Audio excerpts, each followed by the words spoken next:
Okay, let's talk about one of the biggest challenges in education. How do we make sure that learning is actually deep and meaningful, and not just, a surface-level memory game? Today, we're going to dig into two really powerful frameworks designed to do just that: Bloom's and Solow taxonomy. I mean, this is the question that keeps educators up at night, right? Is the information actually sticking? Is it turning into real, flexible knowledge? Or is it just ammo for the next test that's going to disappear a week later? The difference between those two things, well, it's everything. And this quote just says it all, doesn't it? It perfectly captures that frustrating gap between being able to spit back a definition and truly getting what it means. We've all been there, and that's the exact challenge we're diving into today. So how do we bridge that gap? Well, we're going to explore two incredible models that are designed to help us move students from that shallow memorization into deep, genuine learning. First up is the classic, the one you've probably heard of, Bloom's taxonomy. The best way to think about this one is as our toolkit for designing the actual tasks that push students to learn. Bloom's is really all about the verbs, the actions we ask students to perform. It helps us write our lesson objectives and craft our questions so that we're always pushing them beyond just simple recall and up into higher order thinking like analysis, evaluation, and even creation. And you can see there's a clear hierarchy here. It's like a ladder of thinking skills, moving from the simple to the really complex. For instance, just defining the word photosynthesis, that's down on the first rung, remembering. But designing an experiment to actually test for it, whoa, that's all the way up at the top, at creating. Okay, so if Bloom's helps us design the task, how do we figure out the quality of the learning that actually happened? How good was their work? Well, that's where our second tool, Solow taxonomy, comes into play.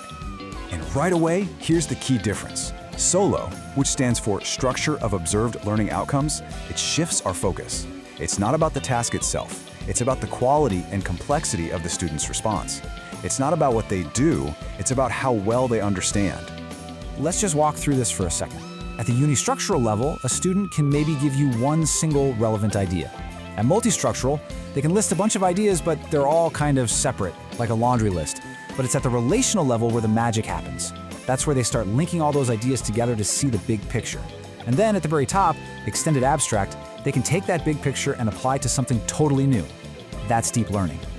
All right, we've met the two contenders. So now, let's put them side by side and see how they really stack out. It really just boils down to this. Bloom's is about the action. It's about the kind of thinking we want students to do. Solow, on the other hand, is about the outcome, the depth of understanding they actually show us. So you could say Bloom's helps you write the question, and Solow helps you evaluate the answer. Let's make this super concrete with an example everybody knows: the water cycle. Using Bloom's, you might ask a student to define evaporation or create a working model. Simple enough. Now look at the Solow side. We're looking at their answers. A student who just names one stage, that's unistructural. The one who lists all the stages is multistructural. But the student who can actually explain how all the stages connect and then predict how climate change might affect the whole cycle? Now that is relational and extended abstract thinking. See the difference? It's task versus depth. So this brings us to the big showdown, right? Bloom's versus Solow, the task designer versus the understanding assessor. Which one should you use? And here's the big reveal. This was never really a competition. You don't have to choose. In fact, the most effective approach isn't to pick one over the other, but to use them together. They're not rivals at all. They are partners. So here's the best way to think about it. Bloom's is the blueprint. You use it to design your lessons, to construct the whole learning experience from the ground up. Then Solow is the inspector. It comes in after to assess the results, to see how structurally sound the learning actually is, how deep it really went. They are truly two sides of the same coin: planning and assessment. Because at the end of the day, our job isn't really to just cover content, is it? It's to uncover understanding.